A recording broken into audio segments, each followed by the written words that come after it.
Why did Germany, in the midst of the cataclysm of WW2, become obsessed with building the biggest, most powerful tanks the world had ever seen? This is not just a story of engineering or battlefield encounters. It is a story of a profound and fatal misallocation, a lethal obsession that looks like strength, but contains the very seeds of defeat. The path from the humble Panzer I to the monstrous 70-ton King Tiger is a path that mirrors the strategic delusions of the Third Reich itself. In WW2, Germany perfected the art of building perfect weapons for a war they were destined to lose. This is the story of technological hubris, of winning battles but losing campaigns, of how the pursuit of qualitative superiority can be utterly overwhelmed by the ruthless arithmetic of mass production, combined arms, and total war. We will trace this journey, from the blitzkrieg triumphs fueled by light, fast tanks to the grinding stalemate on the Eastern Front that triggered a desperate arms race in armor and firepower, a race that consumed German resources at a staggering rate.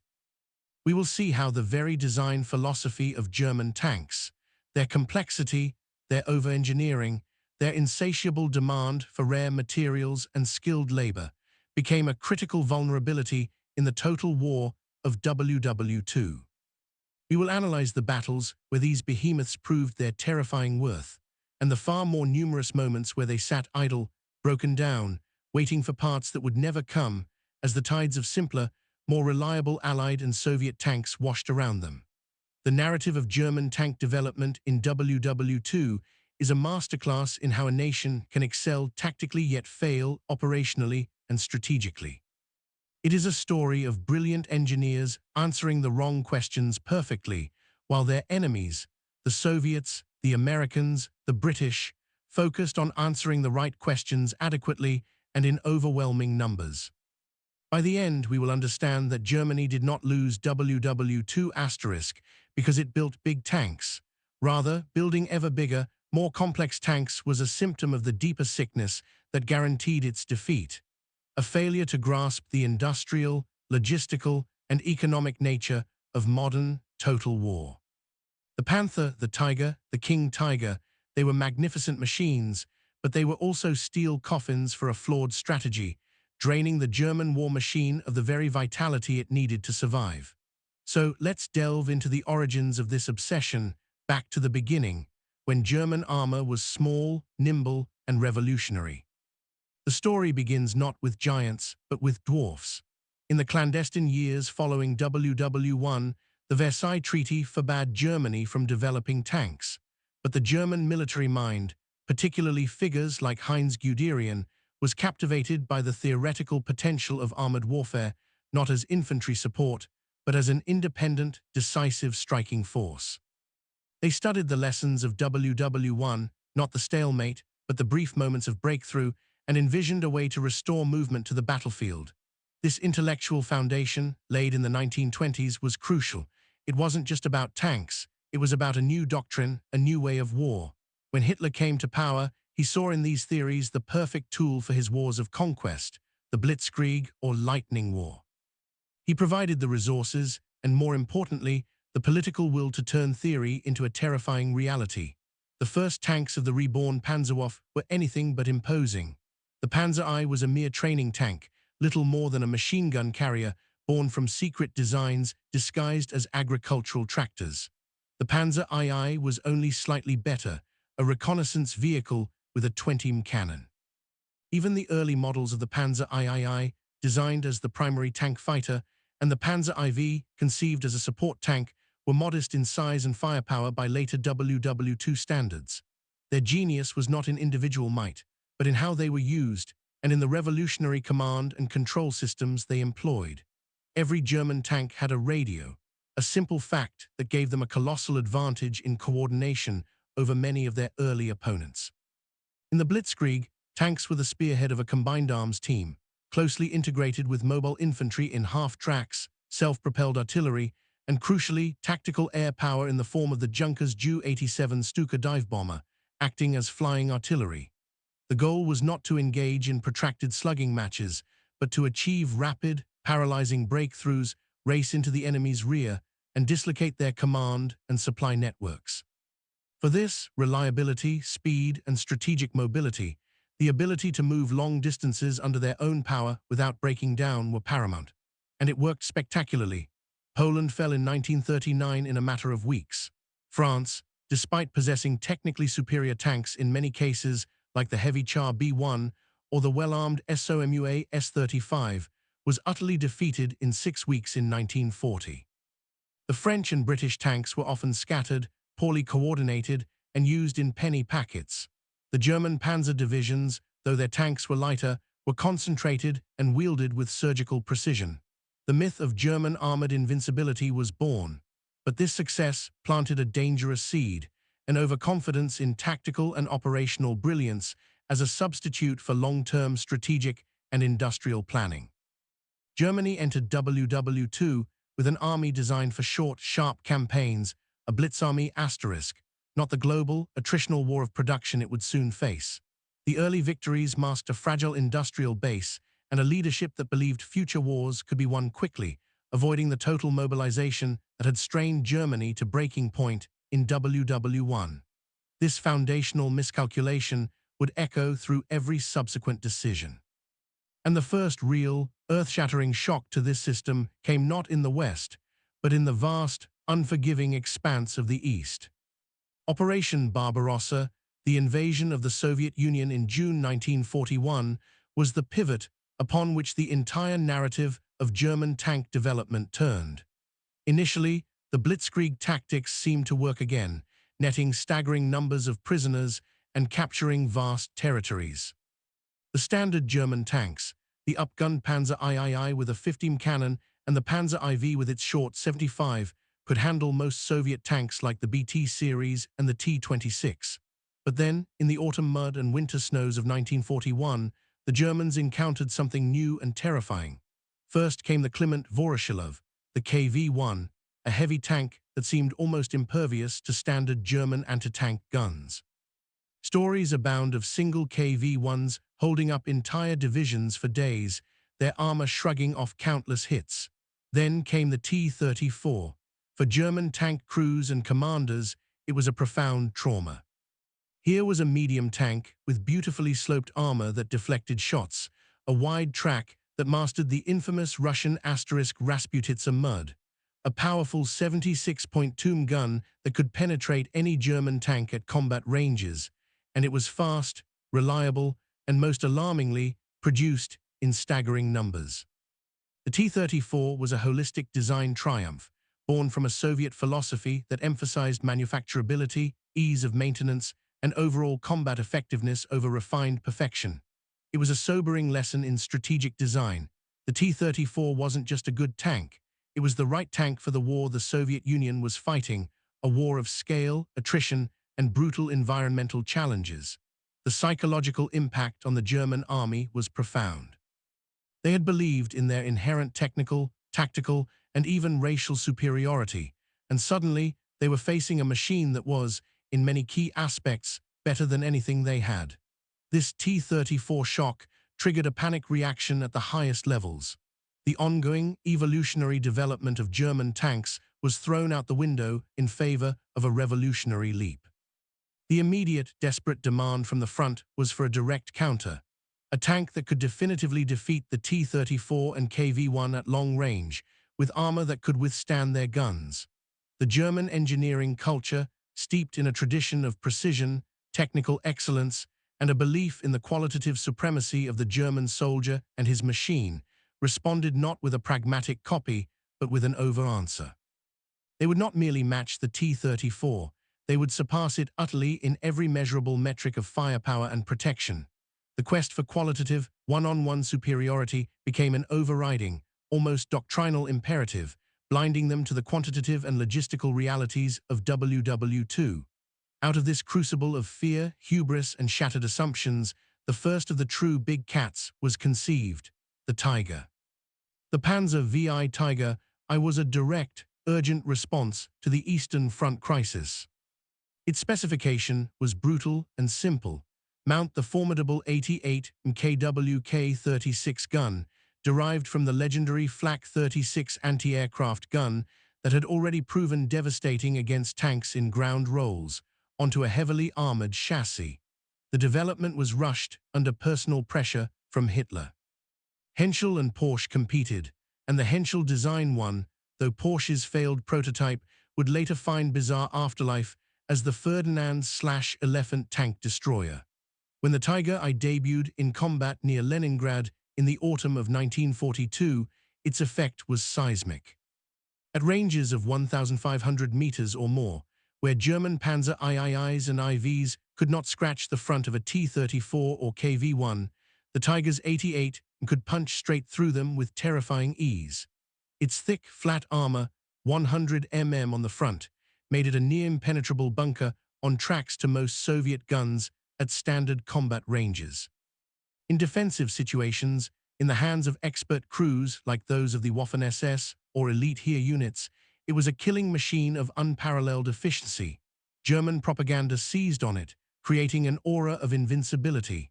Allied and Soviet reports spoke of Tiger phobia, where any German tank was reported as a Tiger, paralyzing advances. But the Tiger's fearsome reputation, carefully cultivated and often deserved in tactical terms, masked crippling flaws that were systemic to the new German tank philosophy. It was monstrously heavy at over 50 tons, a weight that strained every component from the complex, prone-to-failure transmission to the final drives. It was incredibly complex to build, requiring extensive machining and hand-fitting.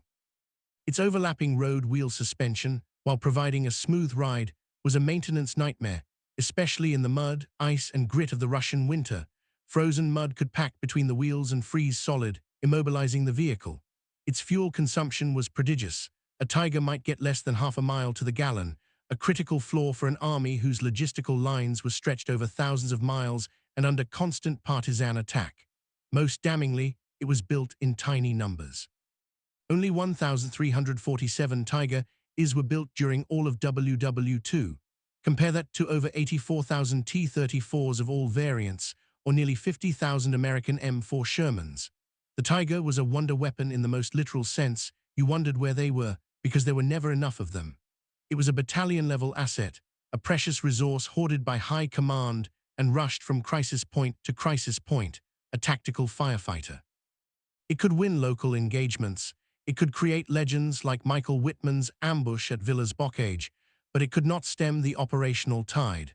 The Tiger represented the new German dilemma in microcosm.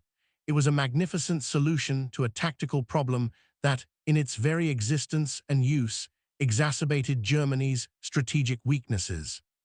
While a Tiger might destroy 5, 10, or even more enemy tanks, its loss was irreplaceable, both in the machine and, often, in its highly trained, veteran crew. This was not a sustainable model for winning a war of attrition. It was the model for losing one gloriously. If the Tiger was the rushed, heavy answer, the Panther was intended to be the mature, mainstream medium tank solution that would replace the Panzer IV. Officially designated a medium tank, the Panzer V Panther was another, more studied child of the T-34 shock. In 1942, a special Panzer Commission was sent to the front to examine captured T-34s. They were deeply impressed by the sloped armor, the wide tracks, and the general layout. But again, the German propensity for over-engineering, for adding complexity and improvement, took over. The Panther ended up weighing as much as a contemporary Allied heavy tank, around 45 tons, armed with a long, high-velocity 75 kW K-42 gun that was arguably the best tank gun of WW2 in terms of penetration, and protected by very thick, well-sloped frontal armor that was virtually impervious to frontal attack at anything but point-blank range. On paper, and in ideal conditions, it was perhaps the finest all-around tank of the war. But its baptism of fire at the Battle of Kursk in July 1943 was a catastrophic disaster. Rushed into combat prematurely by Hitler's insistence, the approximately 200 Panthers deployed suffered from rampant teething problems. Final drives, designed for a 30-ton vehicle, failed under the Panther's unexpected weight. Engine compartment seals failed, leading to engine fires. The sight of dozens of brand-new Panthers burning or immobilized by breakdowns on the first day of the greatest tank battle in history was a stark portent. Once these issues were partially rectified in later models, the Panther did become a formidable opponent, feared by Allied tankers on all fronts. Its gun could slice through the front of a Sherman or T-34 at distances where they could not effectively reply. Yet, its flaws were baked into its complex design. It was another maintenance-intensive, fuel-thirsty beast. Its side armor was relatively thin, making it vulnerable to flanking attacks and infantry anti-tank weapons. Its production, though higher than the Tiger's at about 6,000 units, was still a fraction of Allied output. The Soviets built more T-34s in 1943 alone than Germany built Panthers in the entire war. The Panther exemplified the German pivot, abandoning the balanced, mobile, and strategically mobile philosophy of the early war panzers for a quest for individual tank supremacy. It was a superb dueling tank, designed to dominate the open, long-range killing fields of the East. But WW2 was not a duel. It was a sprawling, chaotic, multidimensional brawl where numbers, logistics, reliability, and the ability to be everywhere mattered as much as gun penetration on a data sheet. The Panther's complexity meant it spent a disproportionate amount of its life in the workshop or waiting for parts. A tank that is broken down is no tank at all. It is a static, expensive pillbox. This relentless pursuit of technical perfection in a vacuum came at the cost of strategic sanity. Every man-hour spent hand-fitting parts for a Panther's intricate transmission, every ton of special molybdenum alloy steel consumed by its hardened armor, every scarce rubber tire for its intricate interleaved road wheels, was a resource not spent on building more Panzer IVs, more assault guns, more trucks, or more anti-tank guns.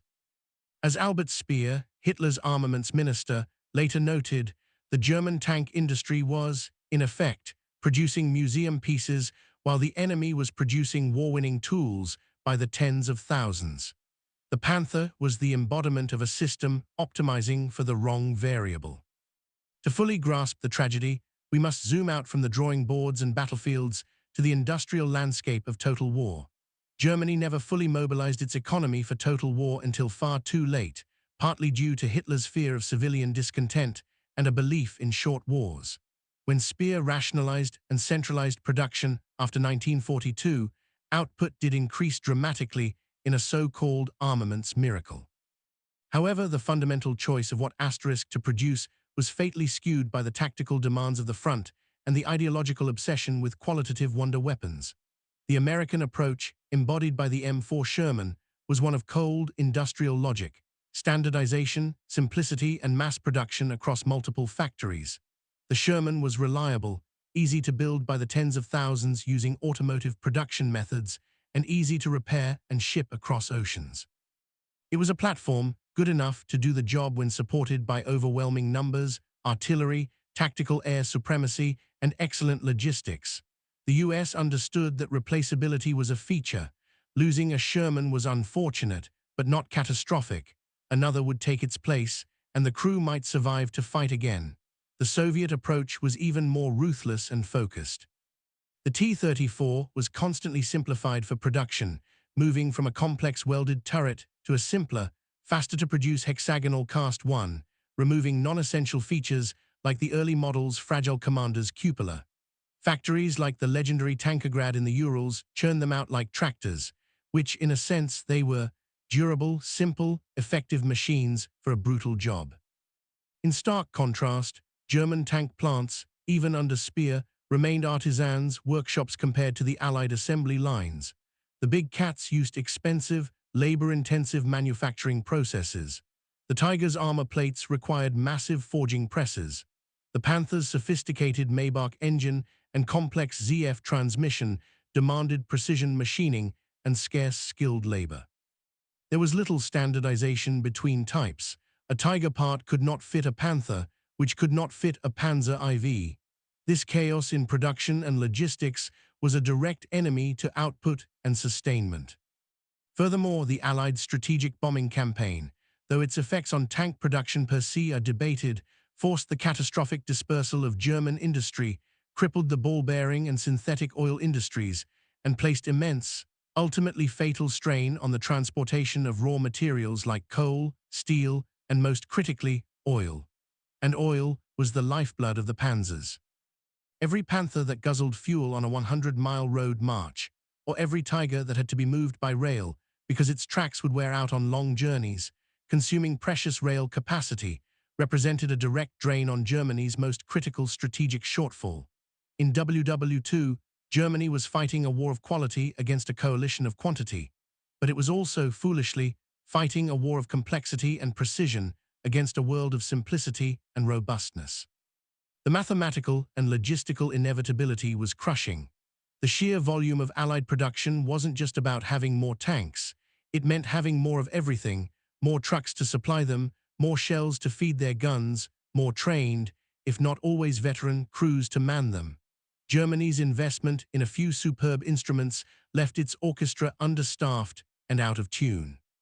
The culmination of this philosophy of extremity was the Panzer VI Orff, B, the Tiger II or Königstiger, the King Tiger, weighing in at a staggering 69 tons, protected by up to 180 of sloped frontal armor on the turret, and armed with the monstrous long 88 kW K-43 gun.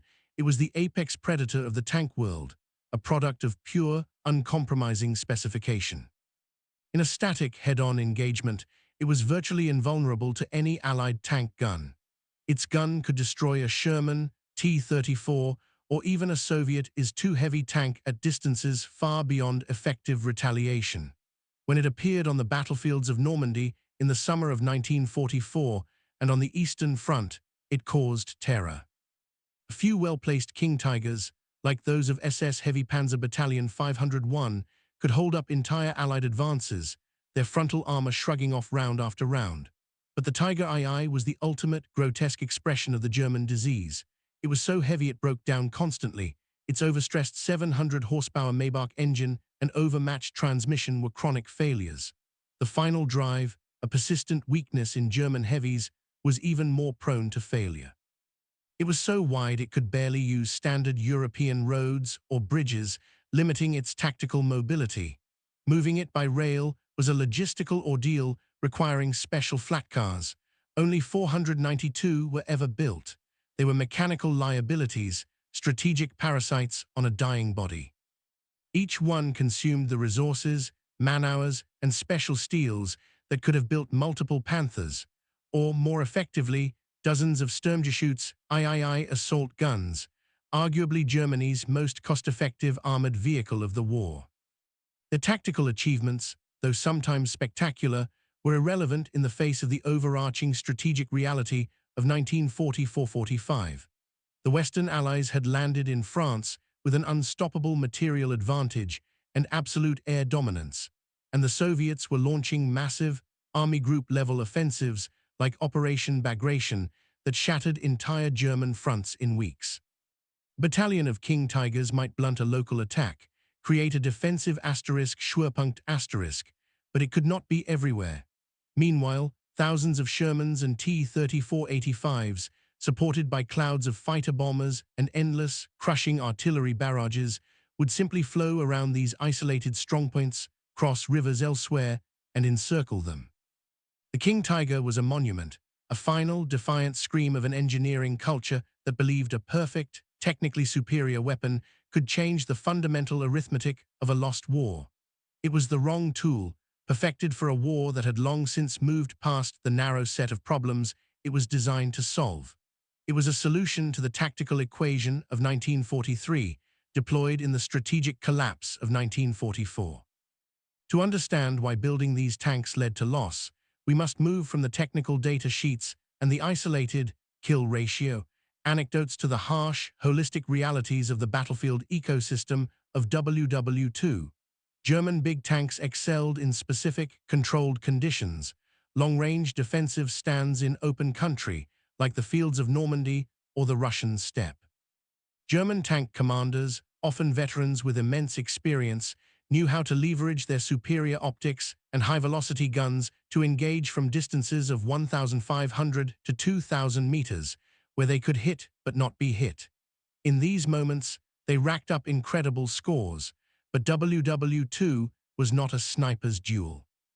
The war was decided by relentless, grinding offensives, by deep operational encirclements, by the capture of key cities, rail hubs, and supply nodes. In the advance, or more commonly in the desperate retreats of 1944-45, The weaknesses of the big cats were crippling. Their poor operational mobility and fragility meant they lagged behind faster, more reliable mediums like the late-model Panzer IV, or were simply abandoned on the roadside. The Allied dominance in the air, especially after 1943, created a hellish environment for all German armor, but the heavies were particularly vulnerable. The fighter bomber, the American P-47 Thunderbolt or the British Hawker Typhoon, armed with rockets, bombs, and cannon, became the great equalizer. A stranded Tiger or King Tiger, trapped in a traffic jam, waiting for a bridge repair, or simply moving in daylight, was a sitting duck for a pilot with rockets. No amount of thick frontal armor could protect its thin top deck from a bomb or rocket strike, or its vulnerable engine deck from cannon fire. Furthermore, the Allies adapted tactically. They learned not to duel the big cats head-on in open country.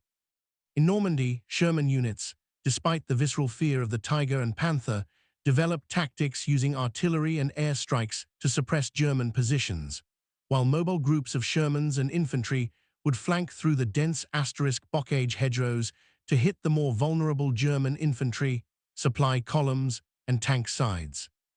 The famous 5 Shermans for 1 Panther was less a hard ratio and more a tactical doctrine. One Sherman would engage to draw fire, while others maneuvered for a killing flank shot. The Soviets perfected deep battle operations, where breakthroughs by masses of T-34s would bypass German strongpoints and Schwerpunkts altogether, leaving even the mighty King Tigers stranded in tactical cul-de-sacs, their power irrelevant as the strategic front collapsed 50 miles behind them. The big German tanks were like castles, formidable when approached directly, but ultimately static, immobile, and bypassable in a war of movement. And in the brutal, close-quarter fighting in cities like Stalingrad, Warsaw, or the hedgerows of Normandy, their size, poor turret traverse, and limited ammunition capacity became severe liabilities. A humble Panzerfaust-wielding infantryman in a ruin or a bazooka team in a hedgerow could kill a King Tiger from the side or rear. The battlefield of WW2 was a system of combined arms, and Germany's overinvestment in one spectacular, resource-intensive component, the heavy tank, dramatically weakened all the others. There were never enough infantry, never enough trucks, never enough aircraft to support these steel giants properly. The Panzer divisions of 1944 were shadows of their 1940 selves, with depleted grenadier battalions and horse-drawn supply columns trying to keep pace with the fuel-hungry Panthers. The human and logistical dimension is perhaps the most damning indictment of the entire philosophy. A Tiger or Panther required a highly trained, cohesive crew of 5 to operate it effectively. As the war dragged on, these experienced men became irreplaceable casualties. The replacement crews, often hastily trained boys from the Hitler Youth or men combed out from the Luftwaffe and Kriegsmarine, lacked the skill to mitigate the tanks, mechanical frailties, or employ complex tactical maneuvers.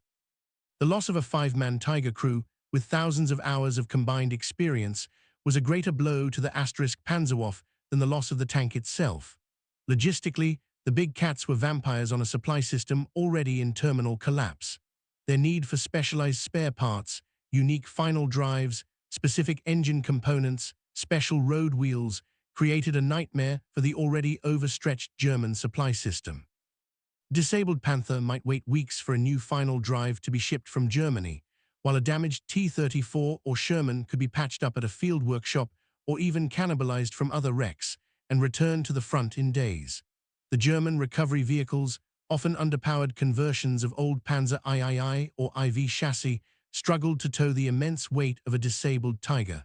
The famous Bergerpanther was excellent. But there were never enough of them. More often than not, when a big cat broke down or threw a track during a retreat, it had to be destroyed by its own crew with a thermite charge, a total, irrecoverable loss of a colossal investment of resources and labor. This contrasted starkly with the Soviet and American systems, which prioritized recovery and repair. The Sherman, in particular, was famous for being brought back to life repeatedly. The U.S. Army's recovery and repair services were a marvel of organized efficiency. This difference in recuperability multiplied the numerical advantage of the Allies. In WW2, Germany was not just outproduced, it was outsustained, outmaintained, and outlogisticized. Every complex tank it built was a future logistical burden, a future breakdown, a future abandonment. The very design choices that made them powerful and precise on a test range made them fragile and high maintenance in the chaotic, resource-starved, and increasingly desperate reality of the later war years.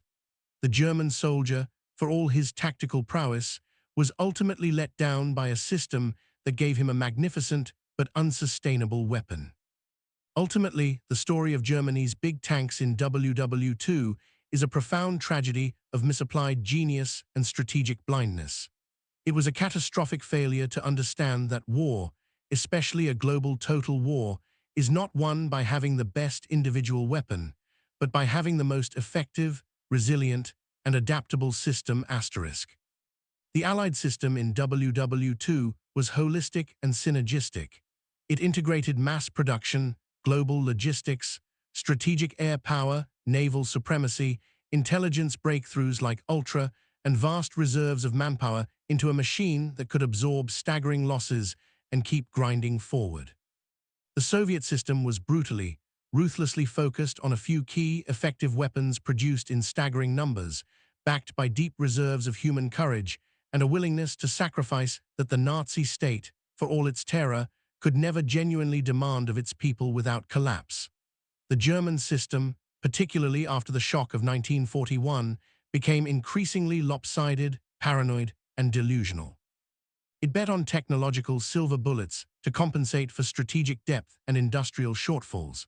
The V-2 rocket, the Me-262 jet fighter, the Type XXI Electroboot U-boat, and the heavy tanks were all manifestations of this desperate last-ditch hope that wonder weapons could reverse irreversible strategic trends, break the enemy's will, or buy time for a political miracle. But weapons don't win wars. Systems, economies, and societies do. A Tiger tank was a subsystem within the larger German war machine. By demanding so much high-quality steel, so much precious fuel, so much skilled labor, so much maintenance bandwidth, it weakened every other subsystem it was connected to. It left the infantry undersupplied, the Luftwaffe starved of resources and pilots, the logistics in perpetual shambles, and the civilian economy crumbling. The pursuit of qualitative perfection in a vacuum, driven by tactical panic and ideological hubris, led directly to strategic bankruptcy. In the end, the charred, silent hulks of tigers and panthers littering the roads from the Falaise Gap to the Silo Heights, from the Ardennes to the streets of Berlin, are the most eloquent testimony. They were not defeated because they were inferior machines. In a sterile, one-on-one comparison on a flat plane, they were often superior. They were defeated because the war they were built for, a war of discrete, decisive armored duels decided by technical specifications, was a fantasy.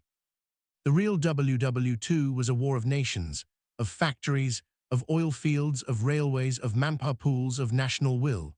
It was a war won by the side that could produce not the perfect tank, but enough good enough tanks, enough trucks, enough planes, enough shells, and enough boots to keep relentless, simultaneous pressure on every front until the enemy's entire economic, political, and military system collapsed. Germany's obsession with building the biggest, most fearsome tanks was a symptom of its fundamental refusal to engage in that kind of total, industrial war until it was far too late. It was a tactical solution, born of fear and pride, pursued as a strategic panacea. And so, despite the awe they inspired and the terror they caused, these magnificent, over-engineered beasts rolled off the production lines and into history, not as instruments of victory, but as colossal steel monuments to a profound and fatal misunderstanding of the very nature of modern, total war. They were the best tanks on the battlefield, in the war that Germany, by the very choices that created these monsters, was destined to lose.